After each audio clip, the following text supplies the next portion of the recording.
90 minit pegang bola, 90 minit hilang maruah. Kalau musim ni ada satu perkara yang boleh menyakitkan buat Liverpool, bukan sebab mereka tak cukup bagus, tapi sebab mereka tak tahu macam mana nak bunuh perlawanan. Setiap kali game masuk minit ke-90, jantung penyokong bukan berdebar tunggu kemenangan, tapi risau tunggu bencana. Dan yang lebih pedih, ia bukan berlaku sekali dua, ia dah jadi trend. Persoalannya sekarang, ini sekadar nasib malang atau memang ada masalah besar yang Arne Slot masih gagal selesaikan.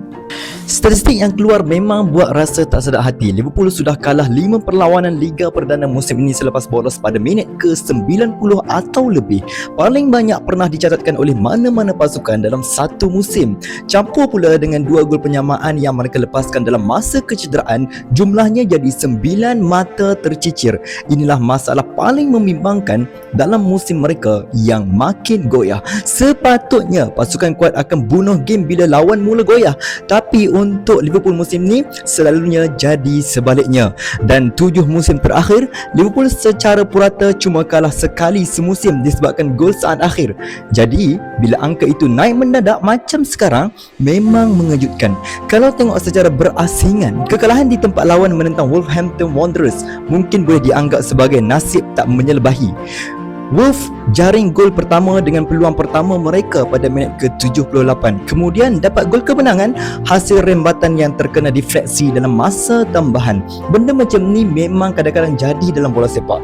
Tapi bila ia berulang kali berlaku, itu dah bukan kebetulan. Ia dah jadi satu corak, dan itulah yang paling merisaukan.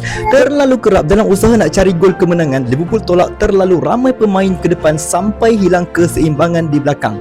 Sebagai juara bertahan, memang susah nak terima seri sebagai keputusan yang okey. Mentaliti mereka memang nak menang setiap game.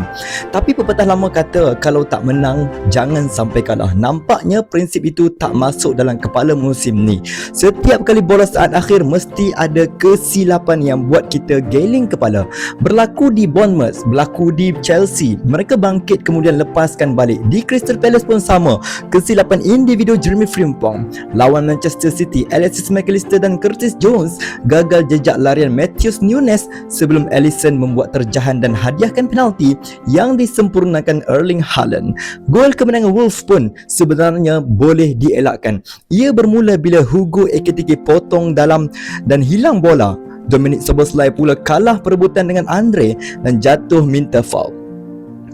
Lepas tu, walaupun Liverpool nampak macam dah selesaikan bahaya, Jones sepatutnya sapu keluar bola, bukan hantar balik pada Alisson. Itu paksa Alisson buat hantaran jauh yang lemah, walaupun penjaga gol itu sendiri patut buat lebih baik. Lagi sakit hati, Rio Ngumoha dan Federico Chiesa bagi ruang pada Andre untuk mara tanpa cabaran. Kalau ada tekanan sikit saja, mungkin rembatan itu takkan berlaku. Tambahan pula, Andre tak pernah pun jaring gol di England sebelum ni. Defleksi daripada Joe Gomez nampak macam malang, tapi dia pun pasti rasa boleh buat lebih baik untuk sekat bola itu.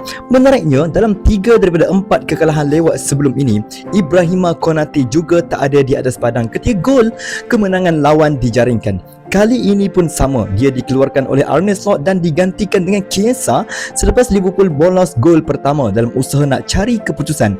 Mungkin dah tiba masa Liverpool kekalkan Konate atas padang selama mungkin, sebab kehadiran dia jelas beri kestabilan. Masalahnya bukan pertahanan semata-mata, cara mereka main selepas bolos pun buat orang naik angin. Kenapa tak mula game tempat lawan dengan intensiti macam tu dari awal?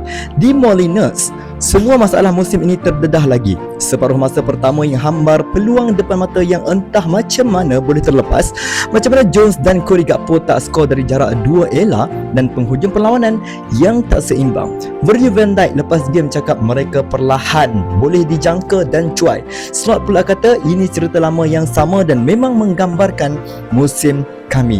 Bila ditanya apa maksudnya, Slot jawab, mereka pegang bola lebih banyak, cipta lebih banyak peluang, tetapi dalam permainan terbuka mereka susah nak jaringkan gol, dan gol yang dibolosi dalam masa tambahan itu pun sebenarnya bukan peluang besar. Kami beri 1 peluang tapi bolos 2 gol, katanya. Itulah bezanya lawan lebih klinikal. Wolves sendiri tak menang 19 perlawanan pertama musim ini dan duduk tercorot sejak hari pembukaan. Tapi sejak awal tahun, prestasi mereka makin baik. Mereka seri dengan Arsenal bulan lepas, kemudian kalahkan Aston Villa. Pengurus mereka Rob Edwards makin kerap dilihat meraihkan kemenangan di tepi padang. Namun Liverpool sepatutnya gunakan perlawanan ini untuk hantar mesej jelas dalam perebutan 5 teratas, tapi mereka gagal. Gol kemenangan Wolves diraihkan macam menang piala, stadium jadi huru-hara, slot pula terduduk tak percaya. Sekarang Liverpool adalah pasukan yang paling banyak hilang mata akibat gol masa kecederaan musim ini.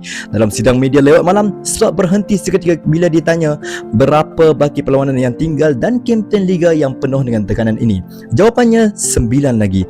Mungkin ada sedikit kelegaan bila Aston Villa dan Chelsea akan ambil mata sesama sendiri, tetapi dengan ketidakkonsistenan Liverpool sekarang, itu pun tak cukup menenangkan. Kalau terus cuai macam ni, akibatnya boleh jadi sangat-sangat mahal.